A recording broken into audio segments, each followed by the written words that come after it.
Hi there, thanks for popping by my channel. I wanted to share with you today another card from Clearly Besotted stampset Happy Everything. I've used different flower, but it's more or less the same technique of creating a background, stamping repeatedly the same flower, and painting around it. But I really like these flowers. I like the oriental feel that they have. So I've been using some normal watercolor cardstock. It's not even branded, I just bought it off eBay. It has a bit of texture on the side where I stamp, so it sucks in the water really well. I've been stamping the flower with some Versamark ink and embossing with some Ranger, I think it's Princess Gold embossing powder. It's a gold embossing powder that's a bit more gold than coppery. Once I've finished stamping, I've used my heat gun to melt the embossing powder, and then I was ready to paint. For this card, I've been using the Kuretake Ganzai Tambi watercolor set. I think it's a 24 color one, and that's plenty. I mean, you can buy the 32 if you want. I think it's 32, but 24 is fine as well. When I watercolor with this color, it's less uniform and it doesn't blend very well together, but it gives a bit that kind of texture to your background, because it's not just smooth. You can see that once it's dry. When it's wet, it's not obvious. It might be the ink, or maybe just the ways the paper sucks the color in, and it may dry at different pace on different piece of the paper. I'm not sure. It's a very intricate stamp, so it does take a little while to color, and that may explain that, but I think it's still quite pretty. It's not what I was going for to start with, but I'm still pretty with the outcome of the card once I color the flowers. I think altogether it does look really nice. So I think I picked, it's one of the top colors on the box. It's a sort of pink, red, pinky color. It's quite deep, and once I was done painting the background, I started painting the flowers. So I started with the edges on the flowers. I painted in white, and then I added a bit of yellow in the middle. The yellow did spread toward the white quite a bit, so at the end it's more yellow than white, but it's still quite nice, and there's still a very nice contrast.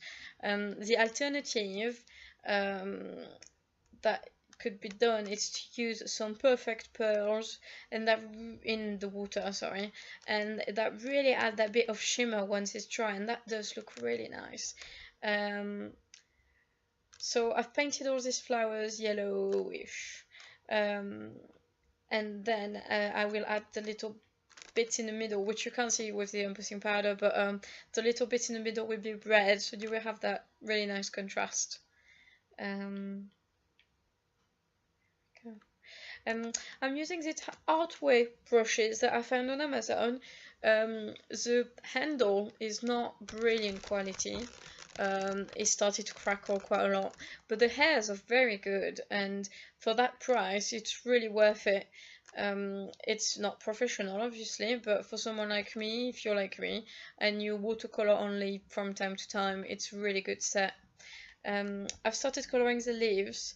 I put one green of a certain intensity, and then I added another one that's a little bit darker because I wanted to add some sort of shadow, and it does complete that contrast thing, which you can't quite see now, but once it's dry, it really helps. It completes the design really. All these different colors. Here you go, a bit of light, and then I add a bit of dark in my shading spot. I think it was quite nice.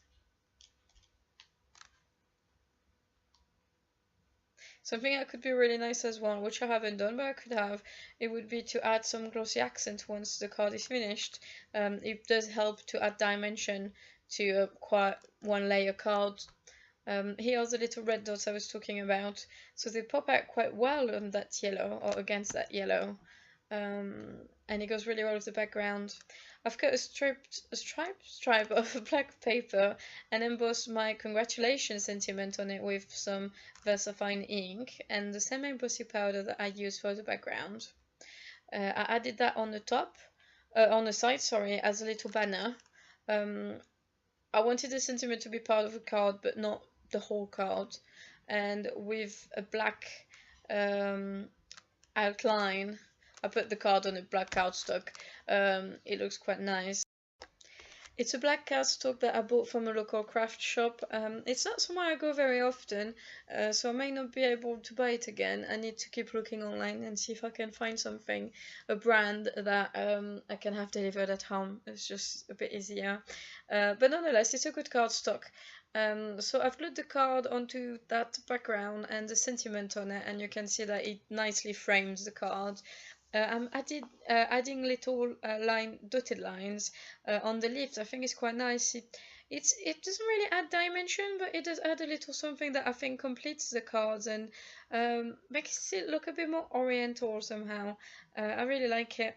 It's very hard to see at that distance, but you can see it at the end on the close-up of the photo or on my blog. I hope you like that card. I really like it. I could send that to myself, so that's a good job done for me.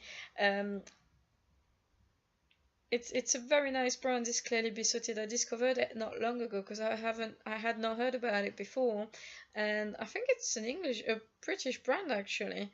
It doesn't say made in the US on the package, so I'm assuming it is.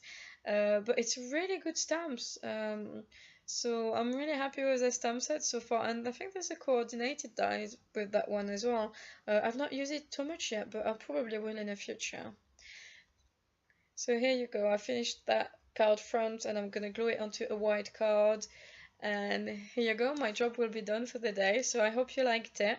I myself really enjoyed it. I like painting and stamping, but painting is quite nice. I find it a bit more relaxing than coloring because somehow it's a little bit more forgiving. So thank you very much for watching. I hope you have a great day. Oh, sorry, I forgot that part. It was a bit too short, so here you go. I trim a little bit on the edge of my standard blank card, and here's the final result. So thank you very much for watching, and have a great day. Bye!